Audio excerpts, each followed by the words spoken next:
No, I'm back. Oh, oh, Are you there? yeah, I see you. I don't see you on. Well, I can still see you. You're standing here by a campfire. Right. These are your trees to sit there and pick what like bonus, as you can see, granted for blood points. Those are your blood points right up there. You need these shards. You got to collect a whole bunch of them. This is what your perks are. Your perk category. As you can see, the slashes. One is low, and then it goes 3. But there is a 2. Where is it?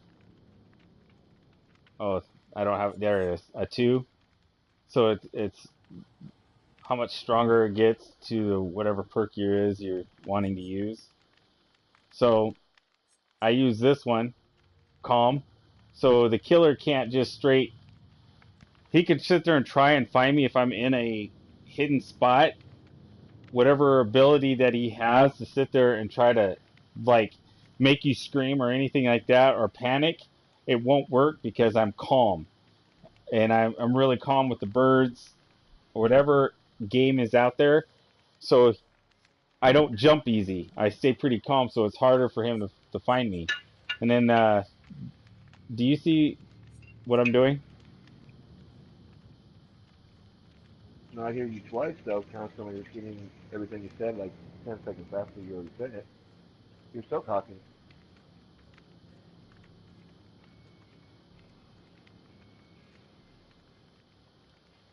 But can you see what I'm doing? You're looking at the premonition bird Premonition. pack. Yeah, premonition. They don't scream, and cry, and holler. And Yeah. All right, watch.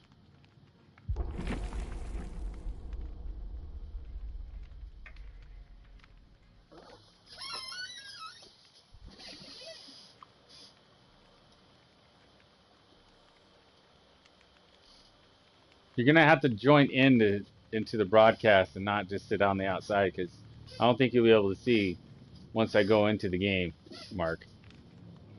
I'll try and see, because it don't say anything about joining. It just said jump in the broadcast, so I did.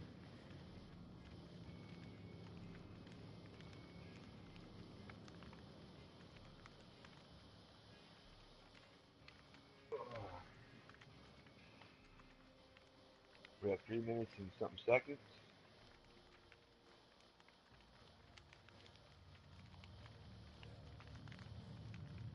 Let me know if you're in the game, see if it actually kicks over. I am in the game, but I don't Okay, see follow you me. in the broadcast No, I'm not in the broadcast. That's why. because I would see one person. I see 0.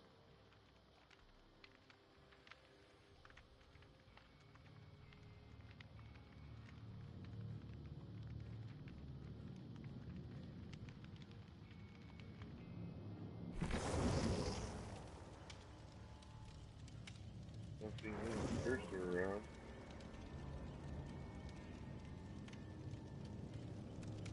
Alright, now I see somebody behind you. Meg Thomas, White, Barfield, Yep. you.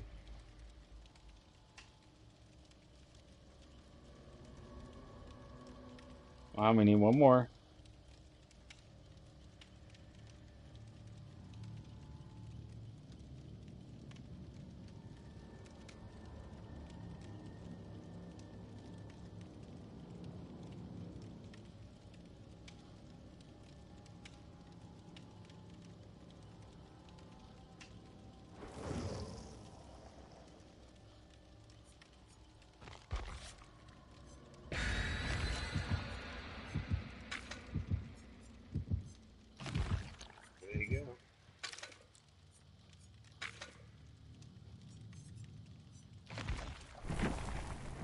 Oh, didn't get... Oh, that's okay. I got my toolbox. That's all that matters.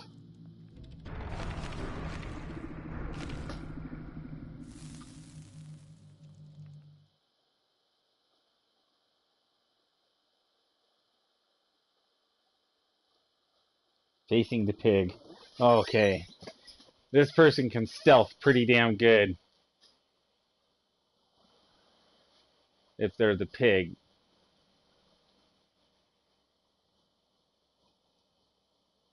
And that is the movie off of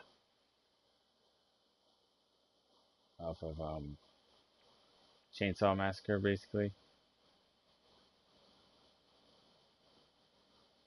Okay. So you saw a guy. No, wait, let me take that back. Who wore the face of the pig? What movie was it?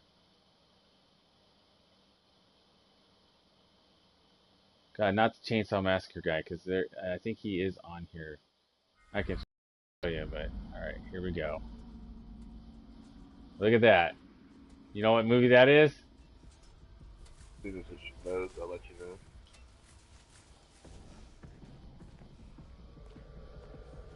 Oh, the doll. Okay, yeah, I know the movie. Dodd. Yeah.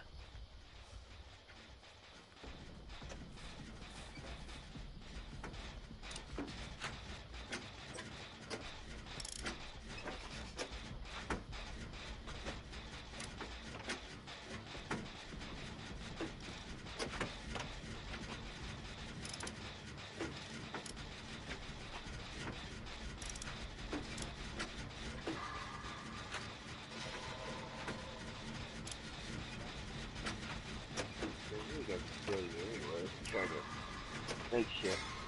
Use some crazy shit.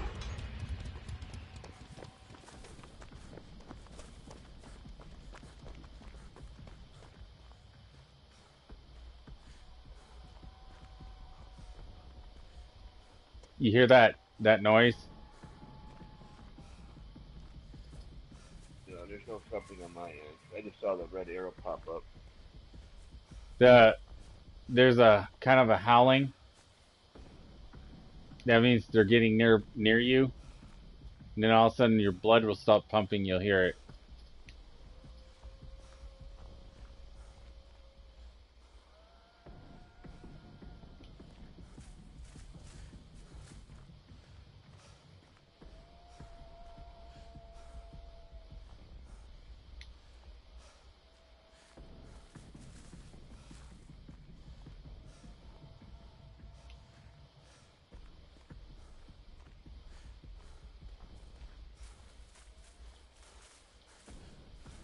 Get over it.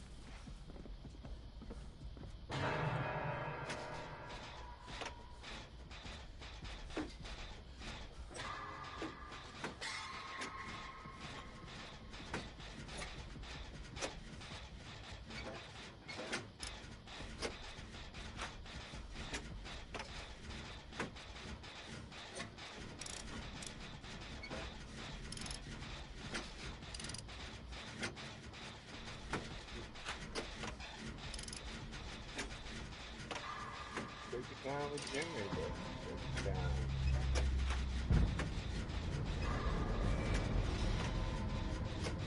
That's not good.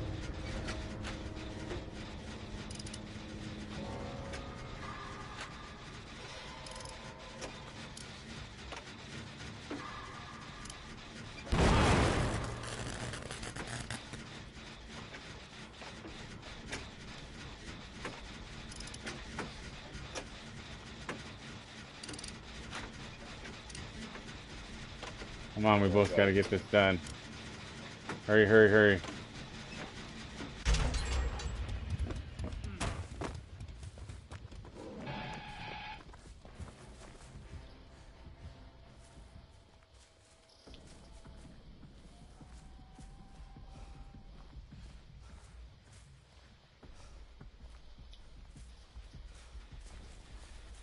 Any sudden, if I run too much, they can sense it, if that's their ability.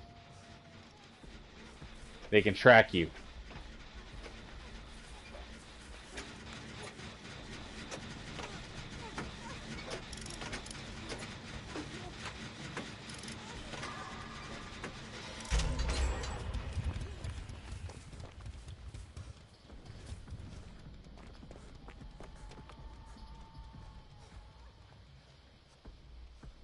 Okay, I left her. She needs to get over here so I can heal her. Come here! You, oh, you're such a stupid girl.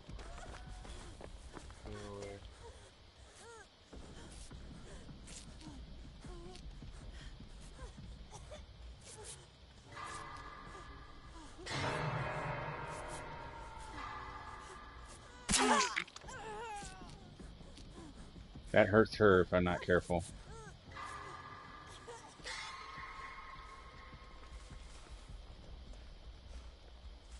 She's gonna go and try and save. Oh, there they are. There's that person. They're sneaking. So I need to go this way. Got that red mark in the map right there. Yeah, that's a person hung. They're hung right now.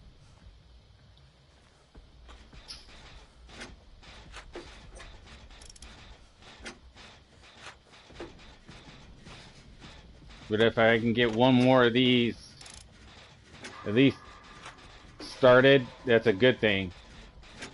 You get the generator going. The person might get picked up by the other one.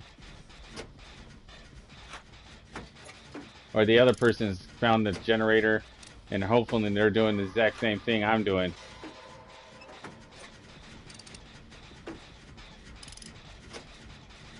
See, that person who's the killer is hovering around that body. At least I'm hoping. Oh, the other person's found because they probably tried to help that person.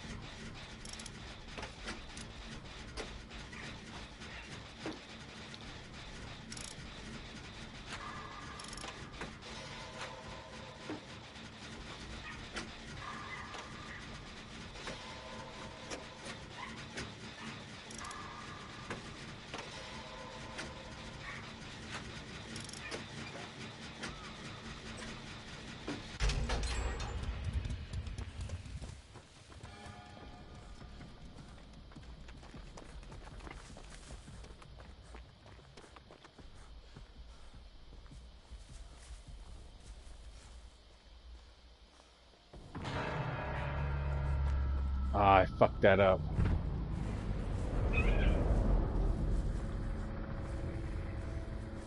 Got two hangers.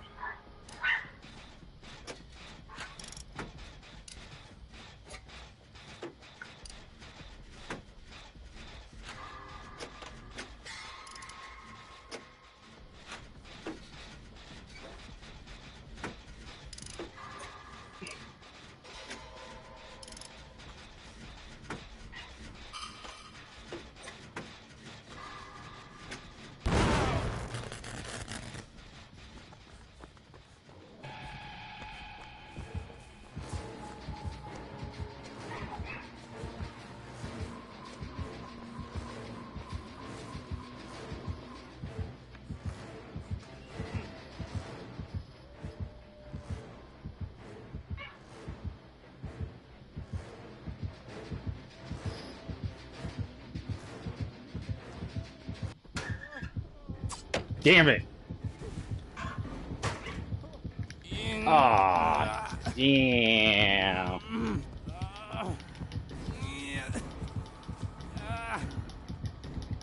No!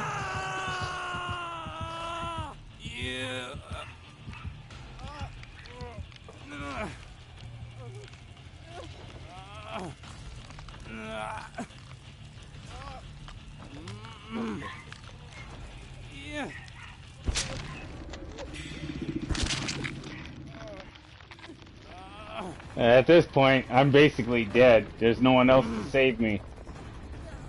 At all.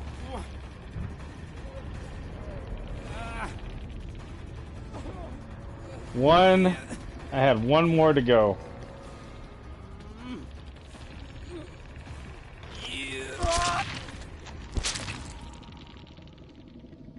One more.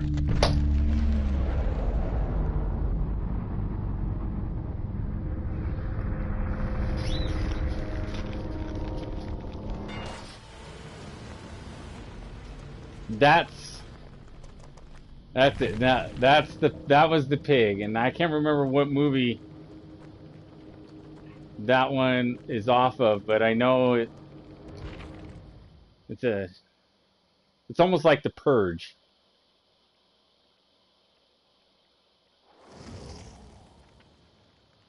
I think it was. I think it's The Purge. I'll show you. I'll see. You go in here.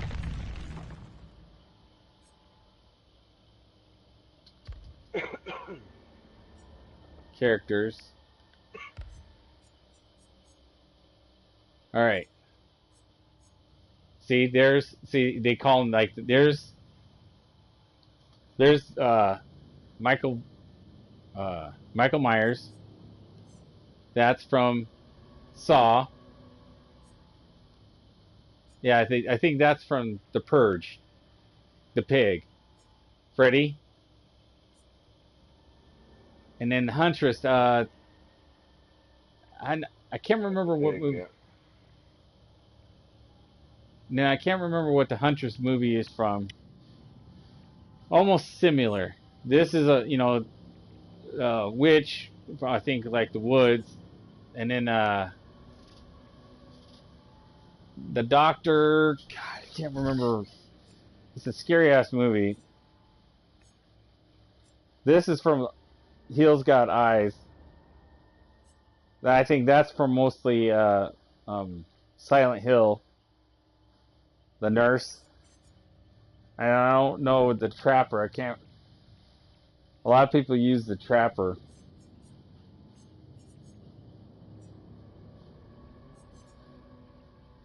Haven't seen him yet.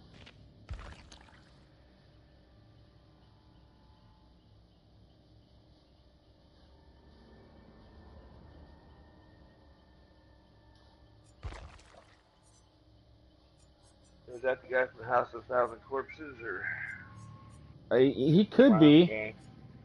Yeah, he could be. Let's see his name real quick.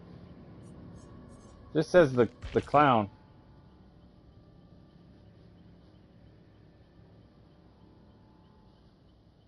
Kenneth Chase was born in 1932, a difficult labor which his mother wouldn't survive.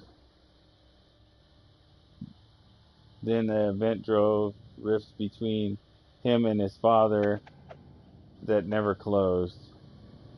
As they grew, so did his father's resentment and his drinking habit. By the time Kenneth was at school, they lived mostly separated lives. Accidentally, he was unremarkable, coasting by on his significant athletic prowess. He grew tall and strong, excelling at track events, but shunned any attempt to coax him into team sports. Huh. On his walk home from school, he would often find feathers on the ground and then soon began a collection, keeping them in a cigar box under his bed. With his father either at work or an alcoholic induced stupor, Kenneth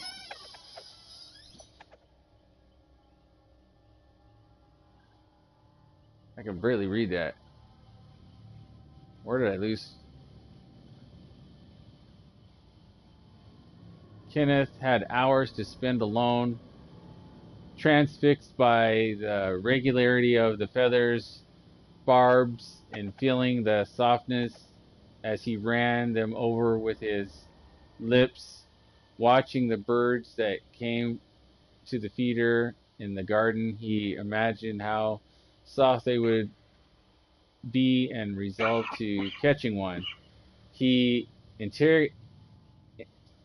integrated himself with the local dentist, soon procuring some anesthetic. Using using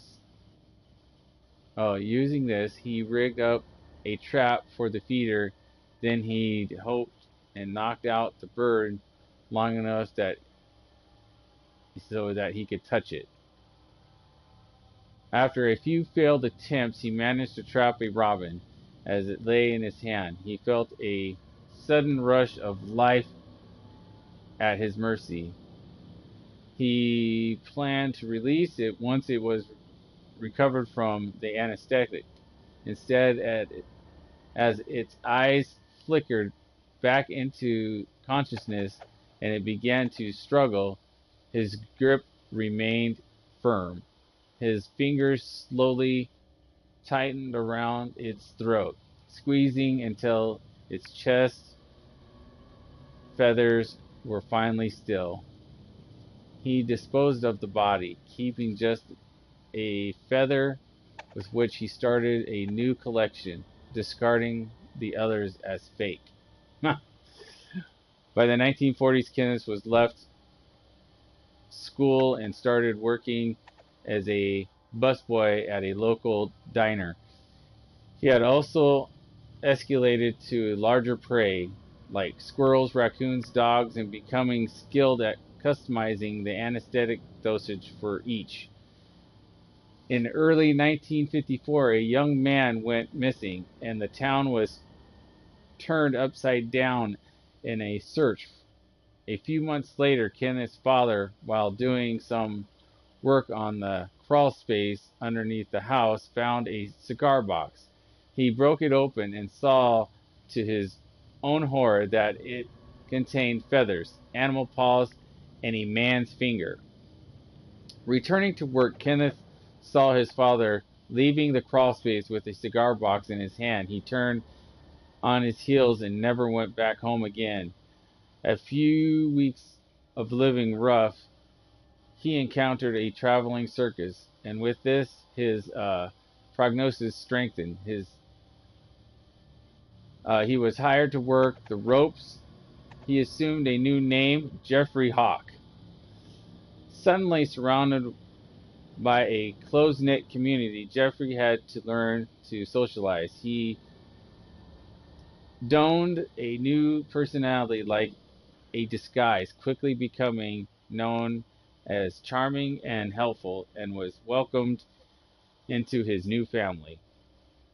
Over the next decade, he stayed with the circus, traveling the length and breadth of the USA. Built with the inherent life, providing few precautions, he fell into a bad habit: drink, junk food, drugs. He indulged in all of them to excess. For a time, these vices were enough, but then his old urges returned, and his nomadic existence became a cover for him to resume killing. He stole clothes and makeup from performers, fashioning a disguise that would let him go get close to his victims before he euthanized them, bringing them back to his caravan. They would awake to find themselves bound at his mercy. He would finally get to have. Oh, I scrolled. Before he's taking anything. He finally would find themselves bound to have some fun, mentally and physically torturing them, their screams fueling him before being lost in the night. Once their strength was its lowest, he would carefully examine their fingers, searching for their prettiest, running them over with his tongue to find the tastiest. Once found the best, He would cut the fingers and proudly add it to his collection, disposing of the rest of the body as pointless waste. Men, women, young, old, he didn't care. The essence of a collection in the variety in the memories and stories they evoke. He removed the costume less and less, shedding his oldest personality with it, fully embracing the clown, his true self. With time, he became complacent and sloppy. A victim managed to work free of her bindings while he was sleeping off the drink. She escaped screaming help, and he awoke to find the rest of his circus bearing down at him. He whipped his horse, and the caravan disappeared into the night. Since then, he has roamed the country, a parasite who could always be found at a carnival or circus, but who would never been seen in any playbill. He lured those brave or foolish enough to come over near, trapped them, and moved on before they could be found missing. Man, this is a long fucking story. Somewhere along the way, he left the ordinary roads of the USA behind him, traveling through a veil of mist and entering a new realm. It was a place of transience and impermanence, perfectly suited the life he chosen to lead. Feeling more at home than he had in his entire life, he set up camp and waited for his first visitor. Damn. Holy shit. That was a lot to read. Yeah, he has a story behind him a little bit. Well, let's go back to the next one. Let's see, this person. When John Kramer, better known as Jigsaw, there we go. I was right. Jigsaw. Yep, Jigsaw. Jigsaw. Yep. Planned for his son to be born during the Chinese zodiac year of the pig. He wanted to represent fertility and the rebirth of a new beginning for him and his wife, the start of a charmed life for his son. But the plan was shattered in one night that a junkie broke into his wife's clinic hoping to score. After this event, resulting to the death of his unborn son, John finally caught up with the junkie, making him his first test subject, and the pig was changed forever. So it became a representation of the disease that was rotting John from the inside, a reminder that we are just meat unless we alleviate ourselves by our actions, by grasping life from the jaws of death. Yep, I know that story. Okay, we know that story. All right, let's go with Huntress. All right, let's see who the Huntress is. As soon as Anna was able to walk, her mother started teaching her to survive a harsh, solitary life in the northern woods. Living such as extremely remote and dangerous area required skill and resilience. When sunlight became too dim for productive activities, they would take refuge in their house, a sturdy old cabin constructed to resist the toughest winters. Close to the hearth's warmth, Anna would rest in her mother's arms, surrounded by the few wooden toys and masks she had crafted for her. During drifting off to sleep with stories and lullabies, she dreamt happy dreams. ignorant of the events that would soon change everything. Wow. Anna and her mother were stalking a great elk through the woods. They knew it was dangerous prey, but it had been a practically difficult winter and that they were almost out of food. The specter of starvation frightened them more than any forest creature. Without warning, the elk reared, bellowing and charging at Anna. She was paralyzed with fear at that whole world seemed to shake under the immense beast's pounding hooves. The elk was close enough for Anna to see the murderous fury in its eyes when her mother threw herself in its path, the axe in hand.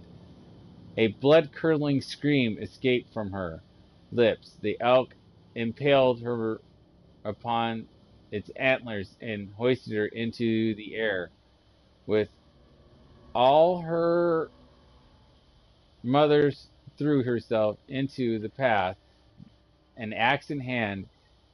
A blood scraped from her strength. Oh, you're reading over. Yeah, I read right over because I scrolled. Axe in hand. Blood curdling scream escaped Take from her her loose lips. with a sickening crack. The antlers snapped, and Anna's mother was free. The beast collapsed. That's where you're at. Next paragraph. Yeah, Anna was. Yeah, I scrolled and I lost it. Anna was small to move. Anna was too small to move her mother. Broken body. So she sat with her in the clearing where she had fallen. To distract her from the dying elk cries, Anna's mother held her and hummed her favorite lullaby. They stayed like that, the huntress and the elk getting quieter and colder, until Anna was alone in the silent forest. Eventually, she stood up and started the long walk back home. Wow. Still a child, she knew just enough about life in the frozen forest to survive. She followed her instincts and became one with the wild. She got older, stronger, and practiced her hunt. As she grew into a dangerous predator, her humanity became half remembered dream. Wow. She widened her territory and lived off her hunts. She worked her way up through squirrels, hares, mink, foxes. Eventually, she grew tired of them and hunted more dangerous animals like wolves and bears. When unexpected travelers came through her woods, she discovered a new favorite prey: humans. Unlucky souls who strayed into the territory were slaughtered like any other animal. She liked to collect their tools and colorful garments, especially toys when there were little ones, but she could never bring herself to kill the little girls. Wow. So she has some heart. Girls she would take back to her house deep into the woods. They were precious, and looking at them woke up something deep in her heart. She craved their closeness of a loved one, a child of her own. Among the pillaged wooden toys, dolls, and storybooks she couldn't read, the girls would be tied to by the neck with a rough and chafing rope fastened firmly to the wall. She couldn't let them wander off, or they would surely die outside. Every time the girls would every time the girls would waste away and die of cold or starvation or sickness. Every time it plunged Anna deeper into the pain of sorrow and madness. She was compelled to try again and started raiding the nearest villages to slaughter families and kidnap their daughters. She wore one of the animals' masks her mother crafted for her so many years earlier to try to calm the frightened children. The villagers spread their legend of the half-beast lurking in the red forest, the huntress who killed men and ate little girls. Wow. War eventually came to the forest. German soldiers began to pass through and march to attack the collapsing Russian Empire. During the dark times, there were no more travelers. Villages have been abandoned their homes, and no more little ones to be found, only soldiers. Many of them were found with violent axe wounds. Whole groups disappeared mysteriously. Once the war was over, the rumors of the hunters disappeared with it, engulfed by the red forest. Wow. That's one scary bitch. Yeah, I can't blame her. She was just a little girl. She didn't know no better. She became an animal.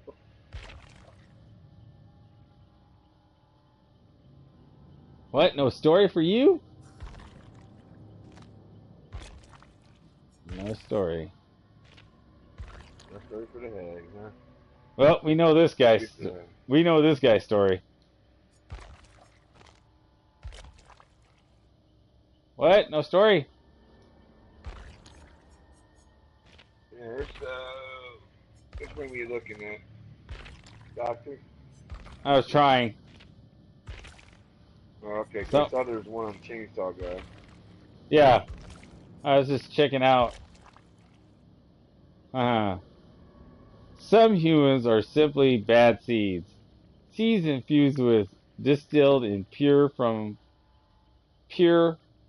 of evil. Michael Myers is one of those seeds. He had no issues with causing the pain of others. Instead of, it was exactly what he sought. But even life can be tough in those with minds filled with terror. The difference is just how one goes about to solve those problems. Oh, Jesus. Yeah. Oh, yeah. Michael Myers had to kill to find some inner peace.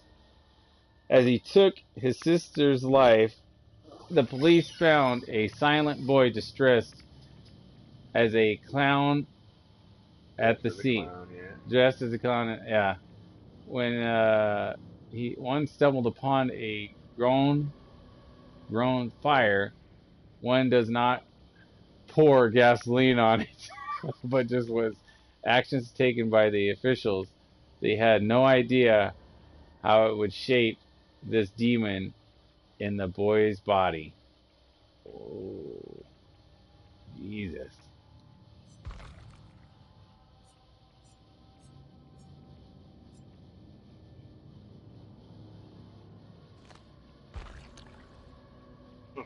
He was a, especially he was an individual. I'll tell you that much. Mm-hmm. Pretty much Freddy's story. Yeah. I thought Jason Voorhees was in here, but evidently not.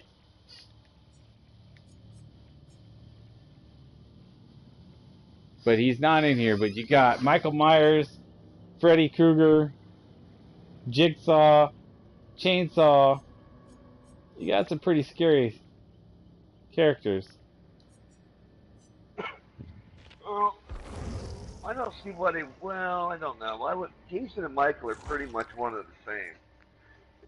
If you really think about it, they wear the mask and they're tall and they just go around with a machete and kill things. That's just the way it is. Jason goes Michael with the machete. Michael Myers uses just a knife. He's got the butcher knife. Yeah.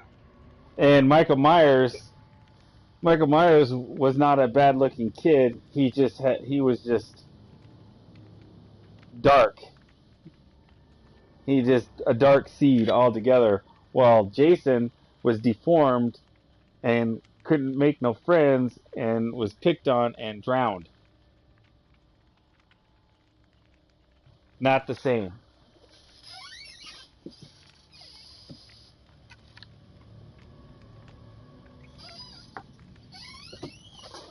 Now they thought about doing a movie just like they did with Jason and Freddy because of the dark side, but of the demon and the book, the Necromancer book. If they go by the book like they were doing with Jason and um, Freddy is in that same category when it comes to that book, but so is Michael Myers. And that book is one of what's that? The what was that movie? Army of the Dead? Well, that's actually that's actually what Ash, what's his name there? There's Yeah. three of them that he had. Army of Yeah. Darkness was the last one he did Yeah. before the So, remake. yep. So so the book is tied into now what they're doing is we already know that Jason and Freddy are tied to that realm. Tied into the realm of that book. So uh they've kept Michael Myers out of that whole part of the scene, but in that same aspect, he can't be killed too, and his story is right behind, but that goes with his sister, and I think is because his sister's not dead or the bloodline, he cannot die, and I think that's part of his problem is the bloodline. So if they, I think it would be interesting because I've heard some speculations, but if you put Michael Myers and Jason, they wouldn't fight each other. Neither one of them would talk. They know terror of terror. They would both be almost unstoppable killers if two of them were together. Yeah, we'll almost see a team up with it. Because Freddy wanted to be the alpha. Freddy when Jason and Freddy.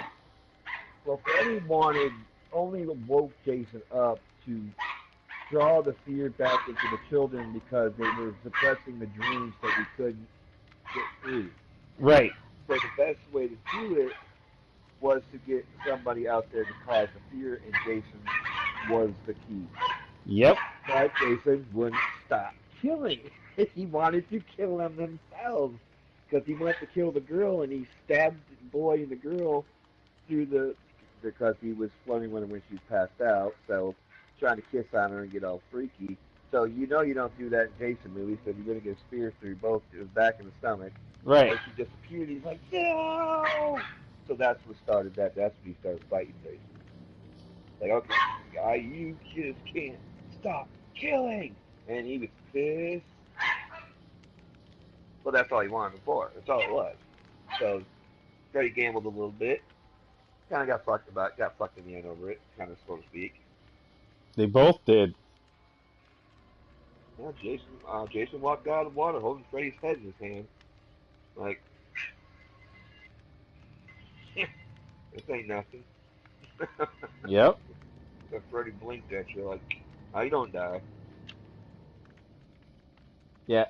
Freddy took a gamble. Now, it'd go say the same thing about Michael Myers because he doesn't stop killing.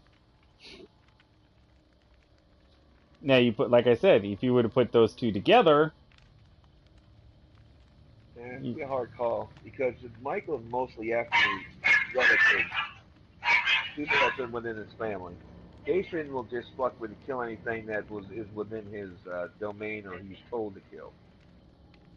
What his mom told him to kill, that's who he disguised himself as was his mom. He wake up, wake up. and he's in this place, and he's doing what he's supposed to be doing in the area, which is usually Crystal Lake. If we all remember Jason, Yep. it's always the people that go camping by the lake that get killed. Michael's always hunting down his family and will kill anybody that gets in his way of doing so. Which we've seen that plenty of times over. Are you in, The guy, or did you leave? no, I've popped out because I'm hearing you talk in two different